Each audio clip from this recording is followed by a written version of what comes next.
नमस्कार दोस्तों, मैं मुस्तफ़ा बादशाह एक बार फिर से आप सभी का आज की इस खास वीडियो में स्वागत करता हूं। साथियों, मैं बात करने जा रहा हूं आप लोगों से कि पिछले 18 मई को शाम होते होते मैंने महसूस किया कि हम जो लोगों की मदद करना चाहते हैं वो मदद पूरी नहीं हो पा रही है। इसी को ध्यान में रखते हुए मैंने मदद बैंक इंदौर की एक शुरुआत की थी। मैंने सोचा भी नहीं था कि इस मदद बैंक को इतनी सफलता हासिल हो पाएगी, लेकिन पिछले 7 दिनों के जो सफ़र में जिस मंजिल तक हम पहुँचे हैं, मैं कहता हूँ कि ये एक नामुमकिन सा लगता है आज कि मैं इस तरीके से कोशिश को शुरू कर पाया था और इतने लोगों तक हम पहुँच पाए मदद के रूप में। दोस्तों, मैं अपनी आज की इस वीडियो में आप लोगों को पिछले 7 दिनों में जो मदद बैंक इंदौर ने जो कामों को पूरा किया है उसके बारे में मैं एक आप लोगों के बीच में एक रिपोर्ट रखना चाहता हूं, ताकि मदद बैंक इंदौर की पारदर्शिता को और जो विश्वास आप तमाम दोस्तों ने, साथियों ने, आदरणीय वरिष्ठ जनों ने जो विश्वास दिया है, जो भरोसा किया है, उस भरोसे को मैं आप लोगों तक पहुंचा सकूं और आपकी विश्वास को और मजबूत बना सकूं। तो साथियों, मैं आज की इस वीडियो में आगे बढ़ने से पहले मनीष श्रीवास्तव जी की एक कविता को पढ़ना चाहता हूं, जो किसान संगठन ऑल इंडिया किसान खेत मजदूर संगठन से मध्य प्रदेश के राज्य सचिव हैं। और उन्होंने ये कविता जब गंगा के अंदर लाशों को बहते हुए देखा था तब उन्होंने व्यक्त की थी। दोस्तों, इन्हीं की कविता इसलिए भी पढ़ना चाह रहा हूँ कि वे किसान आंदोलन के प्रखर नेता हैं और किसान आंदोलन को 2 दिनों के अंदर भारत में लगातार आंदोलन करते हुए ऐतिहासिक 6 महीने पूरे होने जा रहे हैं। तो इसलिए मैं किसानों को जो शहीद हुए हैं उनको श्रद्धांजलि भी देना चाहता हूं और साथ साथ में आज उनकी ये कविता को पढ़ के कोरोना महामारी और जो गंगा में जो लाशें बही है उन तमाम मृतकों को मैं श्रद्धांजलि भी देना चाहता हूं।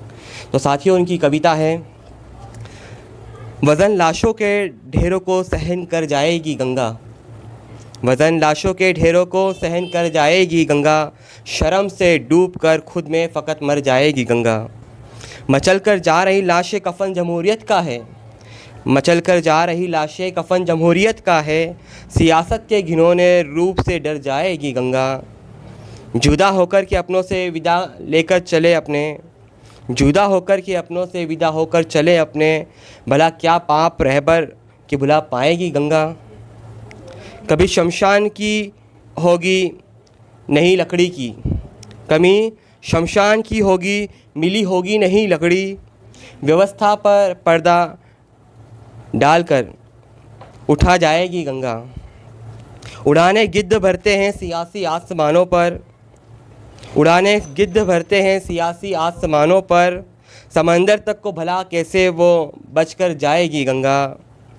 भयानक देखकर मंजर कि अब जिंदा भी बोलेंगे, भयानक देखकर मंजर की अब जिंदा भी बोलेंगे, इस उम्मीद को रख कर समंदर जाएगी गंगा, इस उम्मीद को रख कर समंदर जाएगी गंगा। आप मनीष श्रीवास्तव जो मध्य प्रदेश से हैं, आपकी मैंने कविता को यहाँ पर रखा है। एक और छोटी सी पंक्तियाँ उन्हीं की इसी गंगा की बहती लाशों को लेकर ही है, वो मैं इस वीडियो के अंत में आप लोगों तक पहुँचाऊँगा।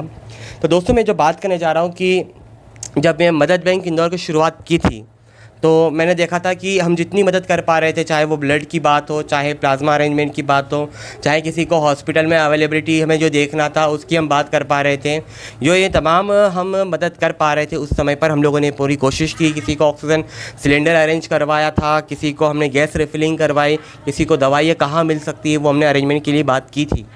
दोस्तों, साथियों, ये काम जो सरकार को करने चाहिए थे वो तमाम कामों को आम नौजवान, छात्र, महिलाएं, ये सब लोग घर बैठकर कर रहे थे और पिछले दिनों सिस्टम को कोसा गया है। एक घटना का और जिक्र मैं कर देना चाहता हूँ। हमारे इंदौर शहर से मैं संबंध रखता हूँ, मैं इंदौर का नागरिक हूँ। तो अभी पिछले दिनों, जस्ट कुछ दिनों पहले, जब ये उम्मीद लग रही थी कि लॉकडाउन खुल जाएगा, इंदौर के अंदर केसेस कम हुए और उसके बाद हम देखते हैं कि सख्त लॉकडाउन लगा दिया गया। मैं सिस्टम की बात कर रहा हूँ, तो मैंने एक वीडियो मेरे पास आया, वो हो सकता है इसी घटना के बाद हुआ हो, इसी लॉकडाउन को जब बढ़ाया गया, सख्त लॉकडाउन किया गया, उसके बाद का वो वीडियो के जो दृश्य थे, जो तस्वीर थी, वो कुछ इस तरह की थी कि वो एक ठेला चालक जो है अपने ठेले के ऊपर जो उसके फल रखे हुए थे वो फेंक रहा है, क्योंकि उनको ठेले वालों को गली मोहल्लों तक जाने नहीं दिया जा रहा। तो वो अपने फेंक रहा है सड़कों पर, और वो फेंकते फेंकते वो उसने पूरा जब ठेला खाली हो गया उसके फ्रूट से, उसके बाद वो अपने ठेले को उसी सड़क के ऊपर फेंक देता है उल्टा करके, और वो अपना आक्रोश व्यक्त करता है। तो ऐसे तमाम गरीबों, मज़दूरों, मजलूमों, शोषितों से मैं कहना चाहता हूँ, यह व्यवस्था जो पूंजीवादी घोर जो व्यवस्था है, जो शोषणकारी व्यवस्था है, इस व्यवस्था में आप अपनी चीज़ों को मत नुकसान करो, बल्कि आपको अगर चोट करना है, अगर आपको कुछ उखाड़ फेंकना है, जो आपका गुस्सा निकालना है, तो आप इस पूंजीवादी शोषणकारी व्यवस्था को उखाड़ फेंकने में सहयोग करें।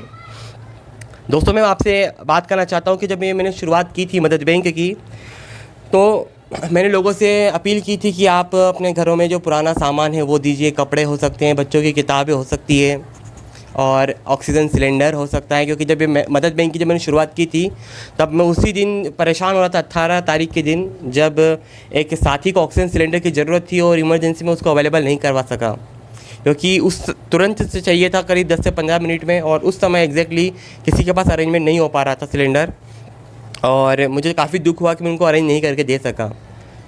तो तब और एक और घटना थी कि ऑक्सीफ्लोमीटर एक साथी को चाहिए था, वो आर्थिक रूप से संपन्न नहीं थे, उनको ऑक्सीफ्लोमीटर की अर्जेंट ज़रूरत थी, और उन तक भी मैं ऑक्सीफ्लोमीटर अरेंज करके नहीं दे पाया, क्योंकि जो अवेलेबल हो पा रहा था मार्केट में वो करीब 4-4.5 हज़ार रुपये का ऑक्सीफ्लोमीटर था, जबकि वह व्यक्ति की ऑलरेडी हो सकता है बीमार का इलाज कराने में इतनी आर्थिक स्थिति नहीं बची हो कि वो और ये 4,000 रुपये का ऑक्सीफ्लोमीटर खरीद पाता। तो वह उनको भी मैं दे नहीं पाया, उनको सस्ता चाहिए था, और इस तरीके से मैं उनकी मदद भी नहीं कर पाया। मैंने कोशिश की थी कि उनको कहीं से फ्री ऑफ कॉस्ट अवेलेबल करवा दूँ, किसी से अरेंज करवा दूँ टेम्प्रेरी तौर पर, लेकिन वो मदद में नहीं कर पाते। मुझे उन केसेस ने काफ़ी हताश निराश किया था। उसी के बाद मैंने फैसला किया कि जिन लोगों के पास में ऑक्सीजन सिलेंडर की भरमार है इंदौर शहर में, कई सारे लोगों ने अनावश्यक रूप से स्टोरेज करके रखा हुआ है। ऑक्सीफ्लोमीटर की कोई आवश्यकता बाद में नहीं होती, मरीज़ के देहांत के बाद, या मरीज़ एक बार ठीक हो जाता है उसके बाद ऑक्सीफ्लोमीटर की भी कोई आवश्यकता नहीं होती। लेकिन मैं देखता हूँ कि हज़ारों लोगों ने अपने घरों के अंदर ऑक्सीफ्लोमीटर को भी स्टॉक करके रखा हुआ है अनावश्यक रूप से। तो साथियों, मैं चाहता हूँ, आप लोगों से भी अपील करता हूँ कि जो ये साथी वीडियो को देख रहे हैं, अगर आपके घर में ऑक्सीजन सिलेंडर अवेलेबल है तो कम से कम आप मदद बैंक को एक फ़िक्स समय तक के लिए आप दीजिए, चाहे वो 1 महीना, 2 महीना, 3 महीने की, जो भी आप हम तय करके उस समय सीमा के लिए आप दीजिए हमें, ताकि उस पीरियड में अगर किसी को ज़रूरत पड़ती है तो हम उसको मदद कर सकें। साथ ही जब वो पीरियड ख़त्म हो जाएगा या आपको इमरजेंसी आ पड़ी तो वो आपको अवेलेबल करवाने की ज़िम्मेदारी हम मदद बैंक की तरफ से आपको गारंटी देते हैं। तो दोस्तों, मैं आपसे कह रहा था कि जब ये शुरुआत हुई 18 तारीख को, तो 18-19 तारीख को बहुत इसका इस ढंग से प्रचार प्रसार नहीं हो पाया था, या मदद बैंक बहुत फुलफिल नहीं हो पाया था। लेकिन मैं आपको बताना चाहता हूँ कि जब मैंने शुरुआत की थी तो मुझे एक 5 लीटर का एक ऑक्सीजन सिलेंडर मदद बैंक को मिला था।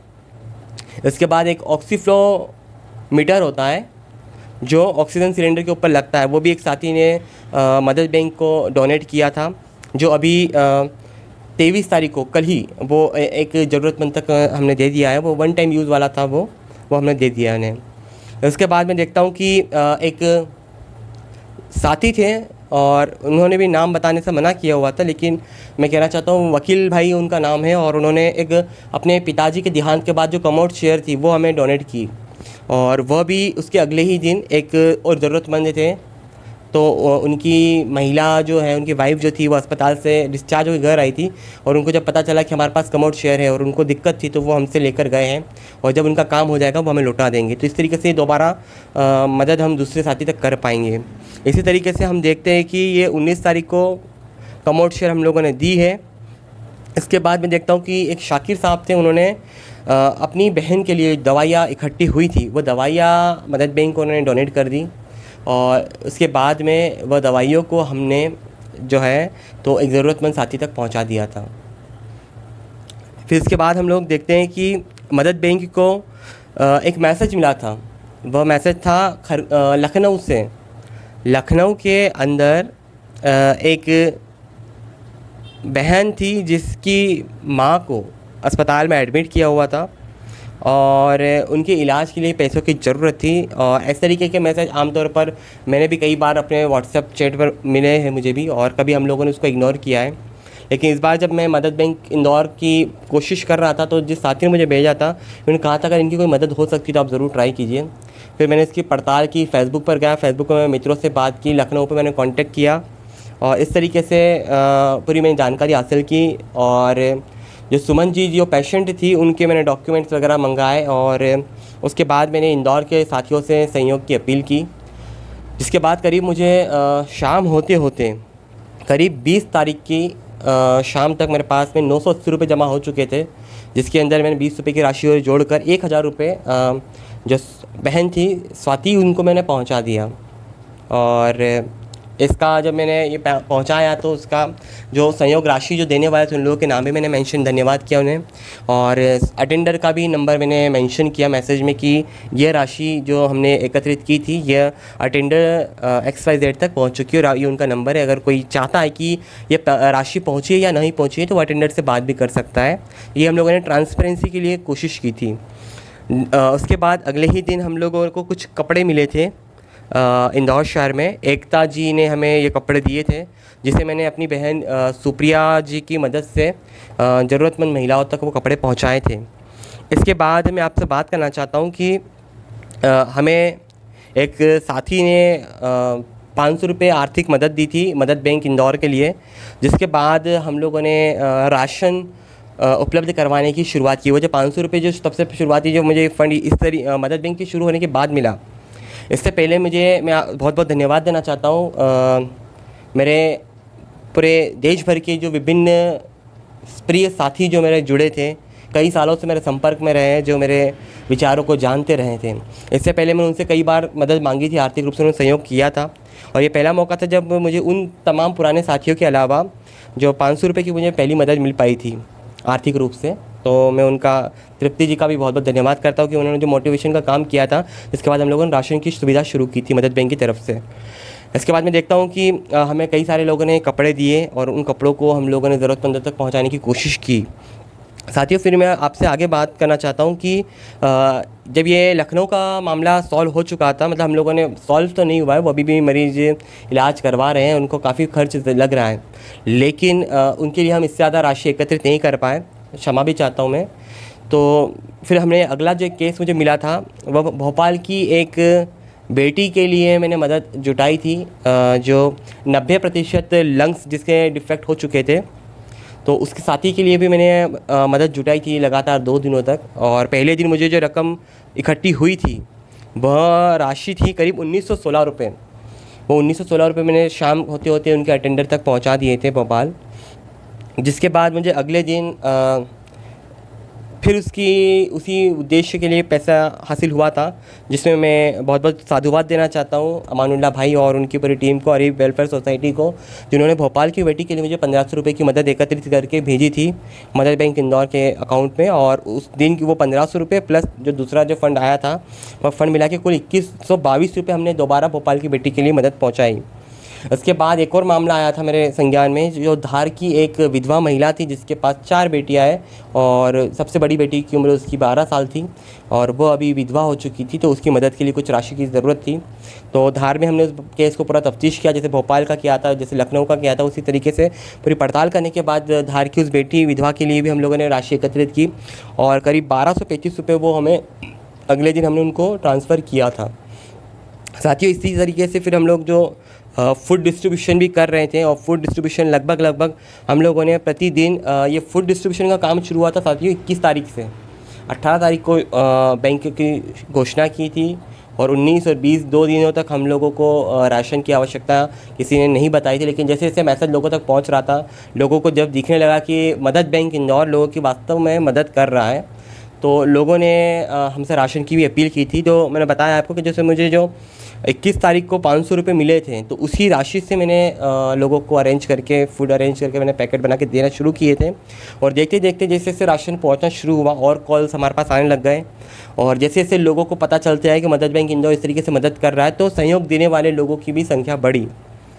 तो जितनी सहयोग बढ़ रही थी उसी के साथ साथ हम लोग उसी रेशो में हम लोग मदद भी बढ़ाते गए। और हम देखते हैं कि पिछले 5 दिनों में जो 7 दिनों का जो बैंक है, जिसमें से 5 दिनों में हमने करीब मूल रूप से हमने 19 राशन की किट जो है वो हम लोगों ने डिस्ट्रीब्यूट की है।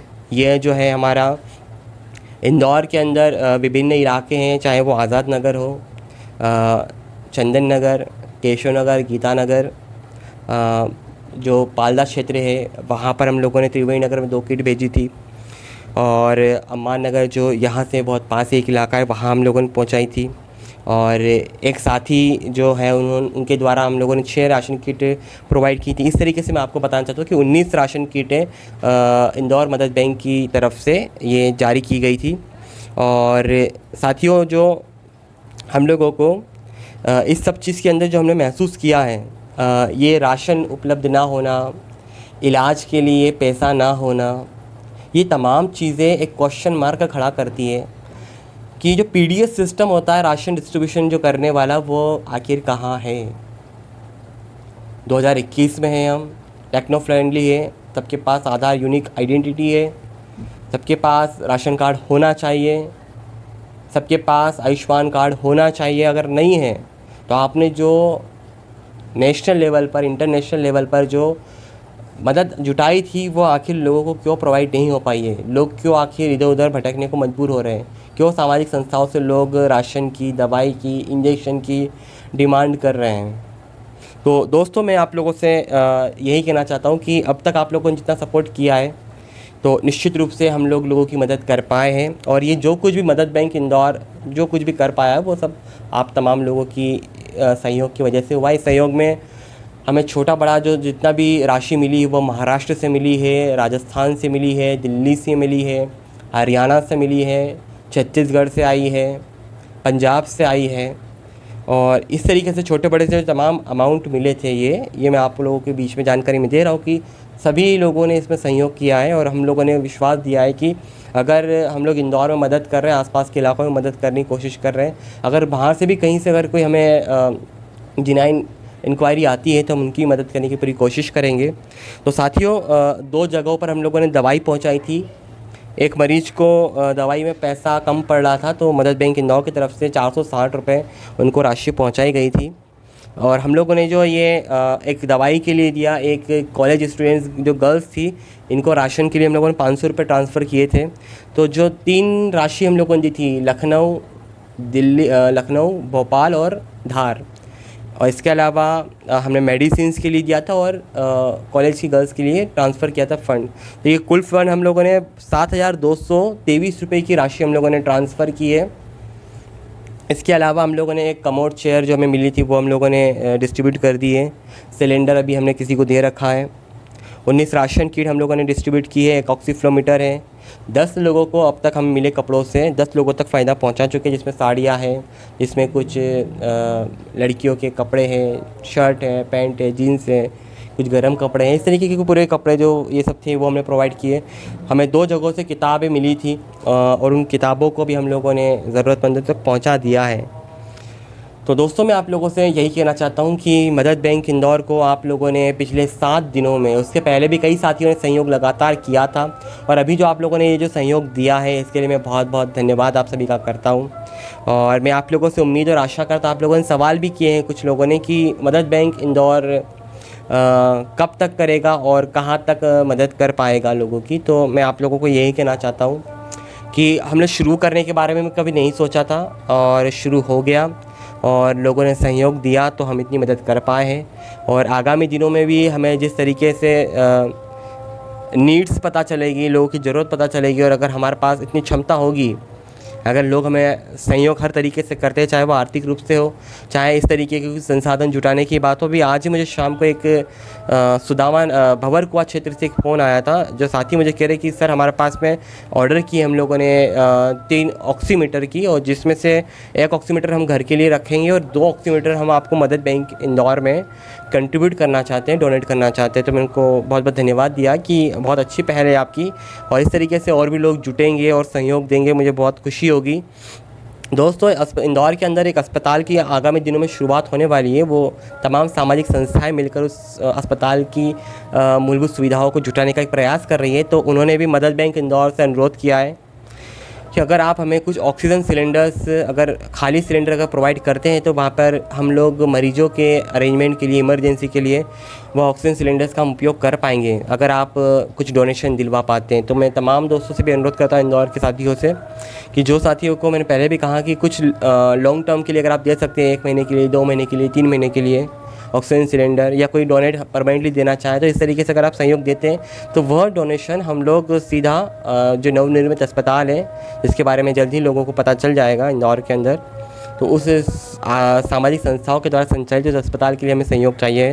तो इतना ही मैं आप लोगों से कहना चाहता हूँ, और मैं पूरी उम्मीद करता हूँ, पूरी आशा करता हूँ कि आप लोगों ने जो दिल खोल कर जो सहयोग दिया है, एक भरोसा जताया है, और हम लोगों ने कोशिश की है कि उसको फुलफ़िल कर सकें। कई सारे लोगों की हमें लगातार नीड्स पता चलती है, लेकिन आर्थिक राशि नहीं होने से कई बार हम लोग इसमें कमज़ोरी रह जाती है। कोई सुबह से फ़ोन कर रहा है, हम उसको रात तक राशन मुहैया कर पाते हैं कभी कभी, क्योंकि हमारे पास किट कभी नहीं होती है, कभी फ़ंड की शॉर्टेज हो जाती है। और अभी तक मुझे जितना फ़ंड प्राप्त हुआ है, इन सब फंड्स के अंदर में जो सबसे इम्पोर्टेंट मेरे लिए जो फ़ंड रहा है, वह फ़ंड मैं जिक्र करना चाहता हूँ आप लोगों के बीच में, कि अभी 2 दिन पहले जब मेरे पास फ़ंड ख़त्म हो गया था और मैंने स्क्रीनशॉट डाल दिया था मेरे बैंक अकाउंट के मैसेज का कि देखिए मेरे पास केवल 3 रुपये 10 पैसे का ही अब आर्थिक राशि बची हुई है और मदद के लिए मुझे और ज़रूरत है, आप लोग सहयोग करें। तो उस समय पर 1 दिन पहले मैंने जिस एक छात्र को मैंने आटा और तेल की जो मदद की थी, दाल की मदद की थी, वो छोटा सा छात्र है, पढ़ाई करता है, कोई नौकरी नहीं है, उस घर की स्थिति अच्छी नहीं है, लेकिन जैसे उसने मेरा मैसेज देखा स्टेटस पे, तो उसने मुझे करीब 5 मिनट के भीतर उसने मुझे 11 रुपये ट्रांसफ़र किए। साथियों, आप सोचिए कि जिसको कल मैंने मदद की थी और वो मुझे 11 रुपये की राशि में मदद कर रहा है। ये मेरे लिए सबसे अब तक की जो मिली रकम थी, जो आर्थिक सहयोग जो मुझे मिला था, उसमें मैं सबसे अमूल्य वो 11 रुपये को मानता हूँ, कि उस बच्चे ने अपना फ़र्ज़ निभाया, ज़िम्मेदारी को समझा कि मदद बैंक इंदौर कोई ऑफिशियली इस तरीके से कोई चैरिटेबल ट्रस्ट नहीं है, वो लोगों से सहयोग जुटाकर ही मदद कर रहे हैं, और उन्हें तुरंत 11 रुपये जोड़ दिए। तो इस तरीके से साथियों मैं देखता हूँ कि ये 7 दिनों का सफ़र रहा है। मतलब रात को 11-11, 12-12 बजे भी मुझे कॉल्स आ रहे हैं और कोई सहयोग देने की बात कर रहा है, कोई मदद हासिल करने के लिए कॉल कर रहा है। तो ये अभूतपूर्व है मेरे लिए। ये मेरे जीवन का एक, मैं कहूँगा कि एक नया अध्याय था, जिसको मैं अभी पढ़ रहा हूँ, समझ रहा हूँ, जान रहा हूँ, और मैं इसका भविष्य यही कहता हूँ कि मैं नहीं चाहता कि भारत में दोबारा ऐसी स्थिति निर्मित हो कि लोग, अच्छे घरों के लोग, एक दूसरे से इस तरीके से मदद मांगने पर विवश हो जाए। और मैं कह रहा हूँ कि उन लोगों से मैं अनुरोध करता हूँ, हाथ जोड़ कर अनुरोध करता हूँ, अगर आप मुझे थोड़ा सा भी प्रेम करते हैं तो मैं आप लोगों से गुजारिश करता हूँ कि आप अनावश्यक रूप से राशन न लें, छोटी सी मदद भी किसी से ना लें। अगर आपके घर में संसाधन है तो आप ना लें, ताकि वो संसाधन किसी और तक पहुँच सके। आप किराएदार हैं और आपके मकान मालिकों से मैं अनुरोध करना चाहता हूँ कि इस समय लॉकडाउन था, दूसरा फेज़ चल रहा था ये वेव का, तीसरा वेव फिर आ सकता है, जिसका अंदेशा है कि वो बच्चों को नुकसान करेगा। तो मैं आप लोगों, जो मकान मालिक हैं, दुकान मालिक, उनसे अनुरोध करता हूँ कि अगर आप किराया ले रहे हैं तो आप माफ़ कर सकते हैं तो बहुत अच्छी बात है। अगर आप माफ़ नहीं कर सकते हैं तो कुछ रियायत करें। कुछ रियायत भी नहीं कर सकते पूरी, अगर आप किराए की राशि पूरी ले रहे हैं तो कम से कम इतना तो आप कर सकते हैं, मानवता के नाते, जो मानवीय गुण अगर हमारे भीतर हैं, तो हम उस किराए की जो राशि आप प्राप्त कर रहे हैं उसमें से कम उस व्यक्ति को, जो व्यक्ति किराए से आपके संसाधन को इस्तेमाल कर रहा है, उसको कम से कम राशन की रियायत कर दें, उसको महीने भर का राशन दे दें जो पैसा आपको प्राप्त हो रहा है। तो मैं कहता हूँ कि ये बहुत बड़ा क्रांतिकारी कदम होगा कि लोगों को बहुत बड़ी सहूलियत मिल जाएगी। क्योंकि एक रिक्शा वाला जो किराए से लेकर चलाता है, वो किराए के मकान में रहता है, वो झोपड़ी में रहता है, उसको किराए की गाड़ी का भी पैसा देना पड़ रहा है, उसको अपने मकान का भी किराया देना पड़ रहा है, और सरकार सिस्टम नाकारा है। धिक्कारता हूँ मैं सिस्टम को, जो लाइट का बिल माफ़ नहीं कर रहा है, जो पानी के बिल माफ़ नहीं कर रहा है, वो क्या सिस्टम है, वो आपकी क्या रक्षा करेगा। अस्पताल में अगर आपको पेशेंट को एडमिट करना है तो ऑक्सीजन सिलेंडर खुद लेकर जाओ। अगर आपके पेशेंट को रेमडेसिविर चाहिए तो आप खुद लेकर जाओ। अगर आपका व्यक्ति को अगर अभी ब्लैक फंगस हो रहा है, ब्लैक फंगस अगर आपको हो गया है, तो आपको लाखों रुपए प्राइवेट हॉस्पिटल्स में आप फीस देने के बाद भी वहाँ से अरेंजमेंट नहीं हो रहा है, और वो पर्ची लिख के दे देते कि आप कहीं से भी लेकर आ जाओ ब्लैक फंगस का इंजेक्शन, रेमडेसिविर।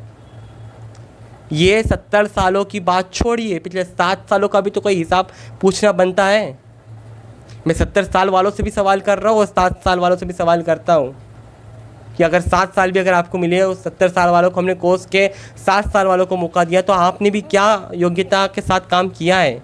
घड़ियालू आंसुओं से लोगों के घरों में मरे हुए लोग वापस नहीं आ जाएंगे। जो बहती हुई है जो लाशें गंगा में बही है ना, वो लाशें ज़िंदा होकर घरों की तरफ वापस नहीं लौट सकती है। तो आप सभी लोगों से, ज़िम्मेदार लोगों से कहता हूँ, ये लॉकडाउन, अभी सख्त लॉकडाउन हुआ, सख्त लॉकडाउन के अंदर हम लोगों ने देखा कि नर्सिंग स्टाफ की गाड़ियाँ तक की उन्होंने हवा निकाल दी।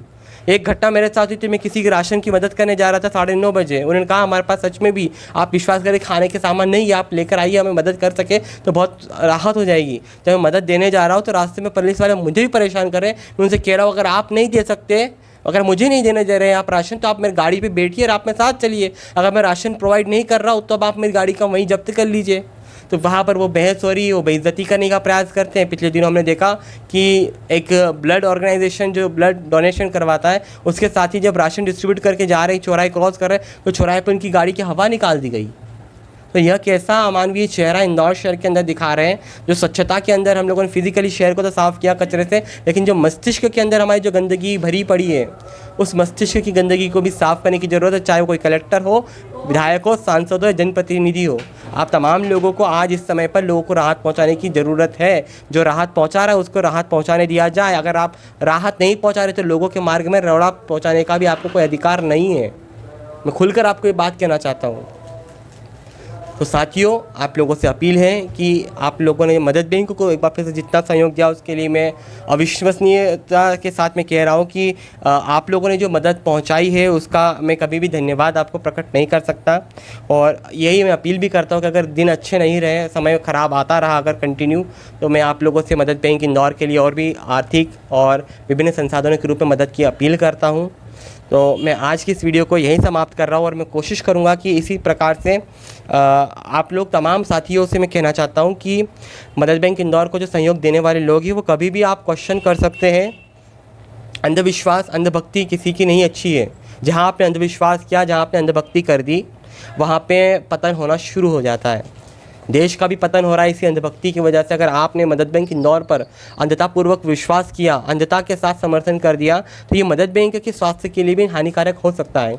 तो उसके लिए उसकी दवाई यही है, उसका टॉनिक यही होगा कि आप क्वेश्चन करते रहें, कितनी मदद पहुँचा रहे हैं, कितनी मदद नहीं हो पा रही है, आपके पास कितनी राशि, आप ये तमाम क्वेश्चन आपको करना आपका फ़र्ज़ बनता है, क्योंकि हम मदद आपसे लेकर आप लोगों के द्वारा आप ही के लोगों की मदद कर रहे हैं। तो यही मैं कहना चाहता था कि ट्रांसपेरेंसी इज़ मोस्ट इम्पॉर्टेंट। और मदद बैंक इंदौर से अगर कोई मदद ले रहा है तो वो गर्व के साथ लीजिए। हम आपको ये नहीं चाहते कि आपका नाम उजागर करें या आपकी छवि को नुकसान हो।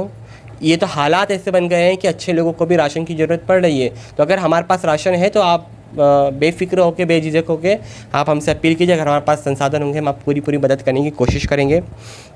साथियों, मैं आपको आज की इस वीडियो की यहीं एंड कर रहा हूँ। तो आप लोगों को मैं जो एक और कविता के साथ इस आज की इस वीडियो को समाप्त करूंगा। जो मैं जानकारी आपको देना चाहता था, लगभग मैं सारी जानकारी दे चुका हूँ जो पिछले 7 दिनों में हम लोगों ने काम किया है। तो साथियों, जो पंक्ति है, ये पंक्ति पढ़ने से पहले मुझे याद आ रहा है कि अभी मुकेश अंबानी के साथ साथ गौतम अडानी जी, अडानी ग्रुप भी एशिया के दूसरे सबसे अमीर आदमी बन चुके हैं।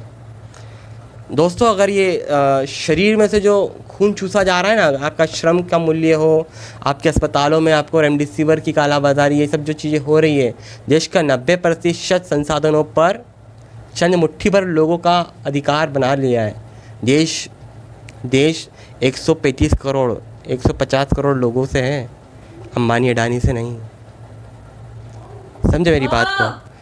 तो इन्हें भी अपनी जो है सच्चाई को हमें याद दिलाते रहने की ज़रूरत है। और अंबानी अडानी जो पूरे देश और पूरी दुनिया के ऊपर जो साम्राज्य की स्थापना करने की जो एक प्रयास कर रहे हैं, इनको हमें रोकना आवश्यक कदम है। और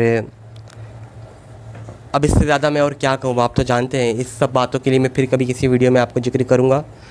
तो मैं आप लोगों से अनुरोध करता हूँ कि मदद बैंक इंदौर को लगातार मदद करते रहे आप लोग। और जब भी ऐसी आवश्यकता पड़ेगी मैं आप लोगों से अपील करूंगा मदद के लिए। और आप लोगों के आसपास में ऐसा कोई ज़रूरतमंद होता है तो आप मुझे ज़रूर याद कीजिए। हम मदद बैंक इंदौर की तरफ से पूरी मदद करने की कोशिश करेंगे। धन्यवाद साथियों। भयानक ये तस्वीर है इस सदी की, भयानक से तस्वीर है इस सदी की, ये बहती हुई लाशें हैं आदमी की। सभी कुछ बहुत कीमती है वतन में, सभी कुछ बहुत कीमती है वतन में, नहीं कोई कीमत यहाँ ज़िंदगी की। हुआ कत्ल जिनका सियासी कमी से, गौर फरमाइएगा, हुआ कत्ल जिनका सियासी कमी से, मगर कायमी की गई खुदकुशी की, मगर कायमी की गई खुदकुशी की। सियासत उठती है तूफ़ान सर पर, सियासत उठाती है तूफ़ान सर पर, यदि लाश बहती किसी मजहबी की। सुनो हमसे कहती वे होकर मुखातिब, सुनो हमसे कहती वे होकर मुखातिब, रहें चुप तो होगी ये हालत सभी की, रहें चुप तो होगी ये हालत सभी की। धन्यवाद साथियों, और इस वीडियो को शेयर ज़रूर करें। धन्यवाद।